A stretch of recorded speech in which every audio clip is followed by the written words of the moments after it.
Good morning. My name is Femida Gwadry-Sridhar, and I am the founder and CEO of Pulse InfoFrame. Today, I wanted to speak to you about the CDKL5 Patient Registry, which is really a platform capturing the patient's journey and patient's voice. A patient registry that we're all very proud of and really appreciate the collaboration with the CDKL5 Alliance, who I would like to thank for allowing me to speak today. We know that the road to treatment has many twists and turns. You, as patients and as caregivers, understand this better than most.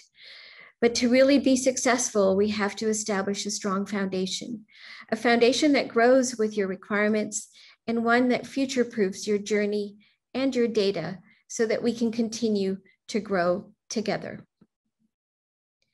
The strength of the global CDKL5 platform is quite significant.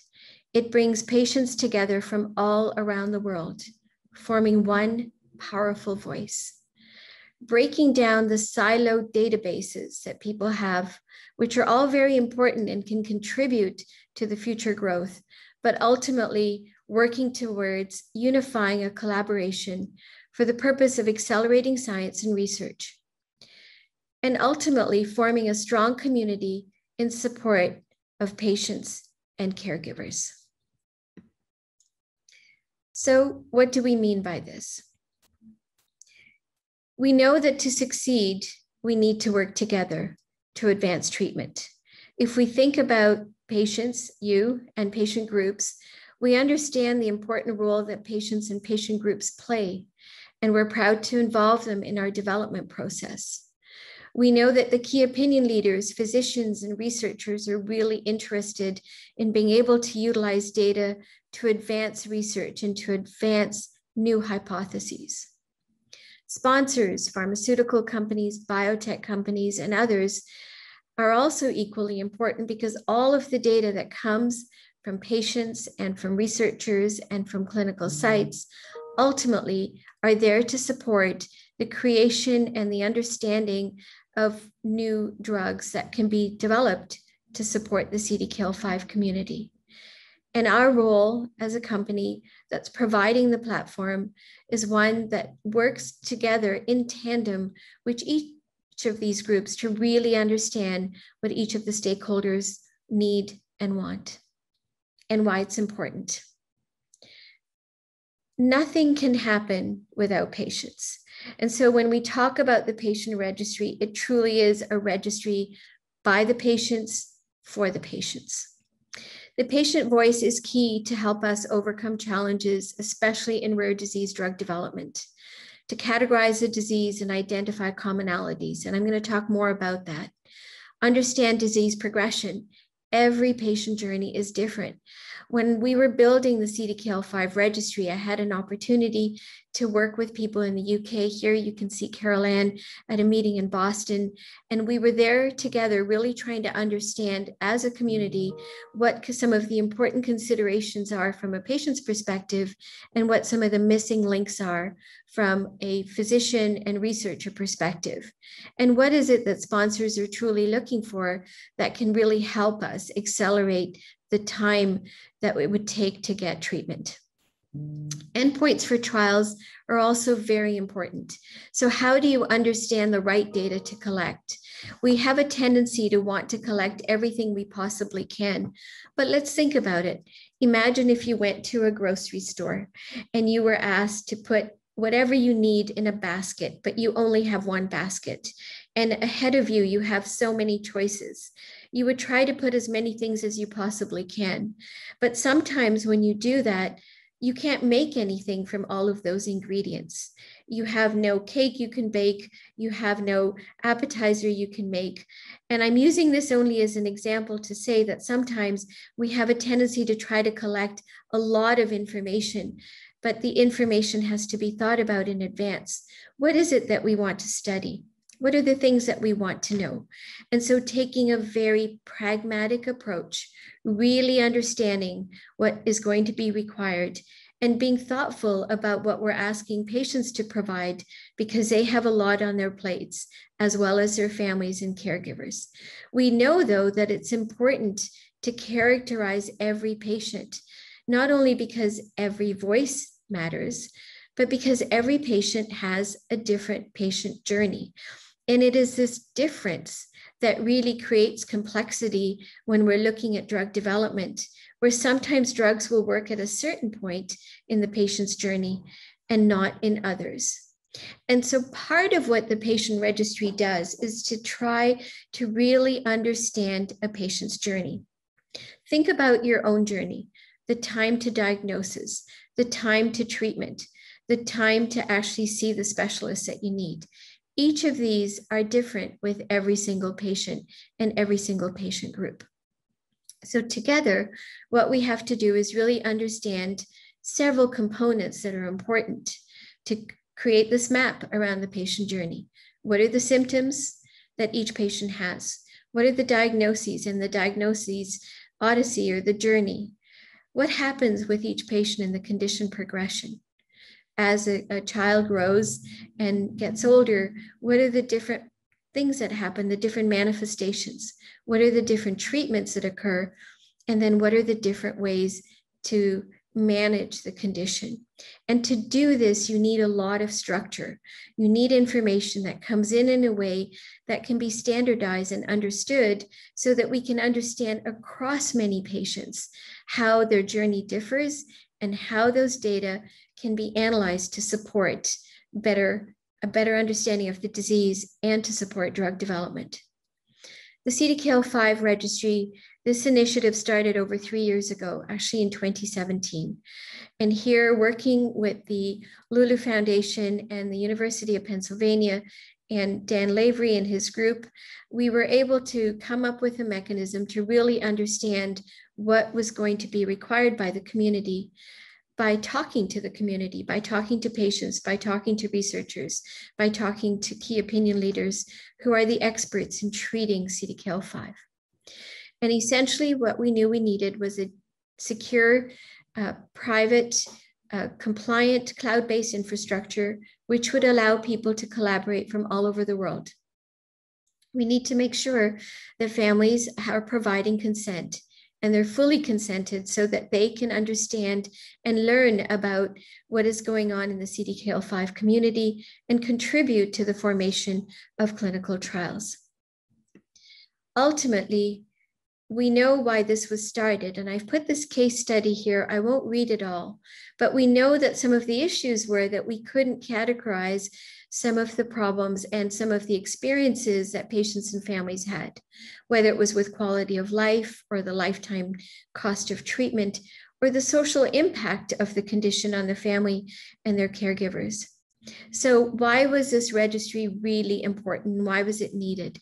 Because we really need to capture the natural history of the disease to get a deeper understanding of the implication and impact of advances in genotyping, impact of quality of life, looking at whether reduced time to diagnosis improves outcomes.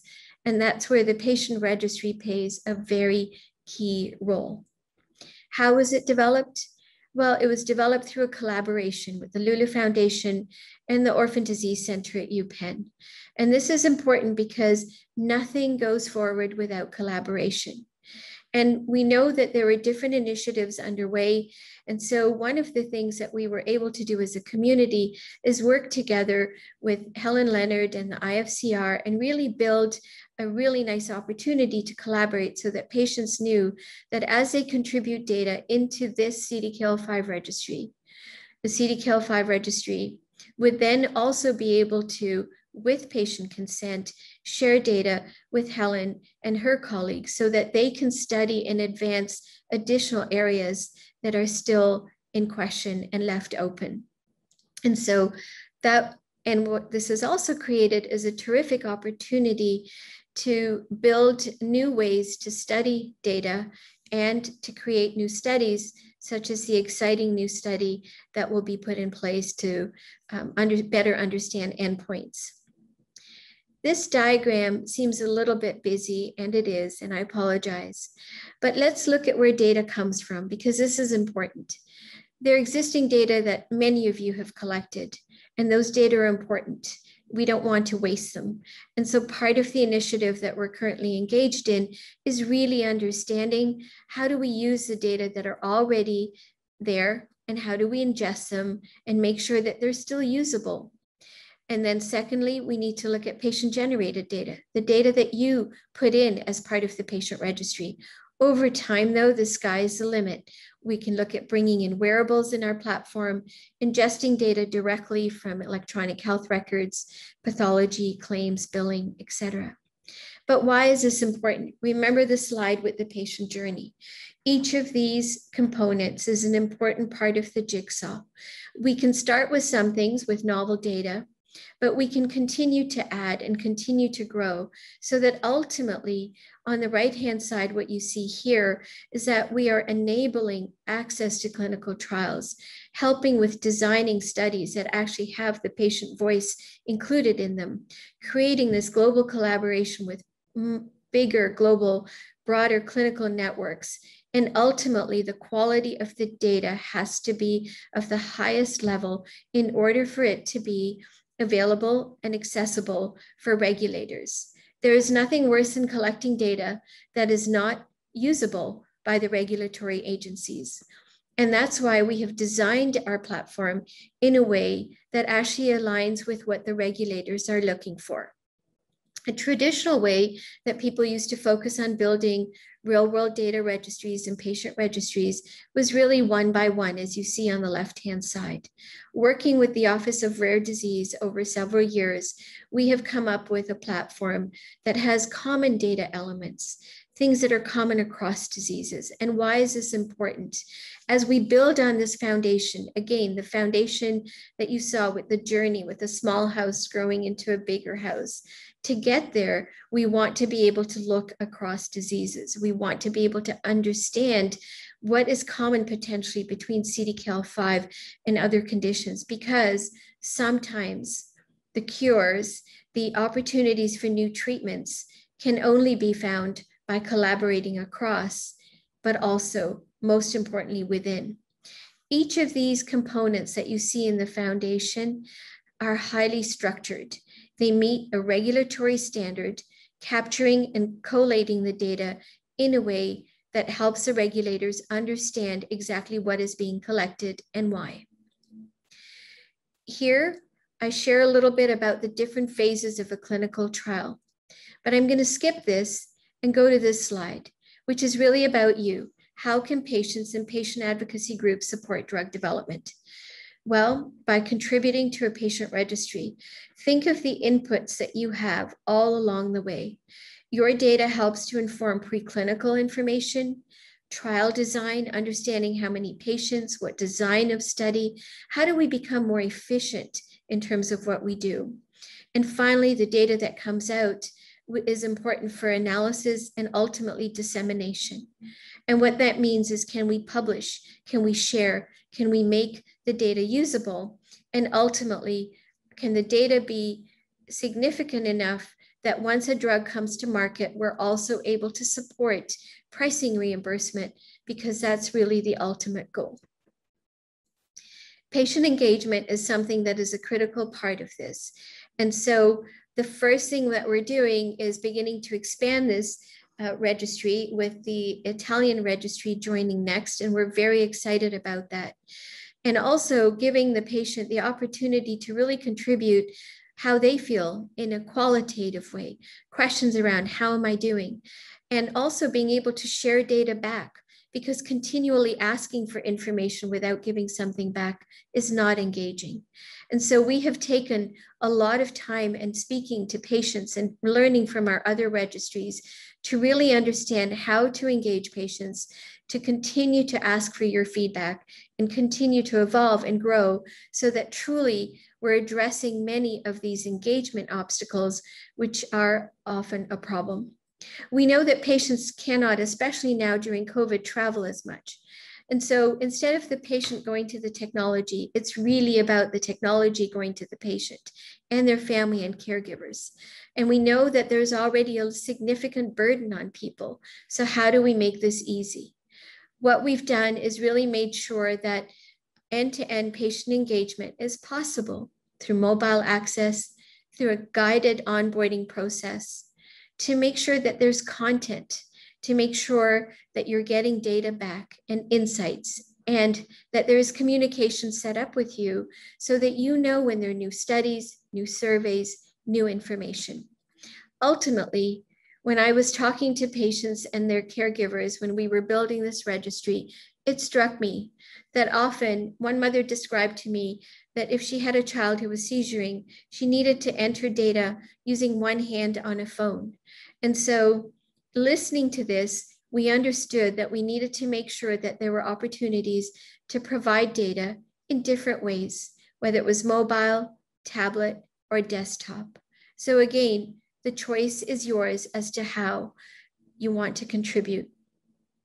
Ultimately, the data that you put in is important for you. And so we have built in really nice dashboards and insights so that you can see where other people are in the world or how they're doing. You may not know who they are, but part of understanding what's going on at a global scale is being able to take data, remove the identification of the patients, and being able to share pictures and dashboards that provide insights to everybody who is working within the patient registry. And everything should be seamless. And so, the opportunity to actually understand why this is important, a landing page where you can see, as I mentioned, where people are, and documents and information about clinical trials and other information, which is very important to feel like you're part of this global community, which you are. And we've changed our user interface, I think, for the better, where you can see everything left to right. You're only seeing one question at a time. And so if you were doing something and you wanted to just answer a couple of questions, you can see exactly where you are and check off what you need to answer and then come back to it with the finish later button. So again, really proud to be involved in this patient registry and really excited to launch the global registry starting with Italy. Thank you again, Antonino, and to the Global Alliance for allowing us the opportunity to share today. Thank you.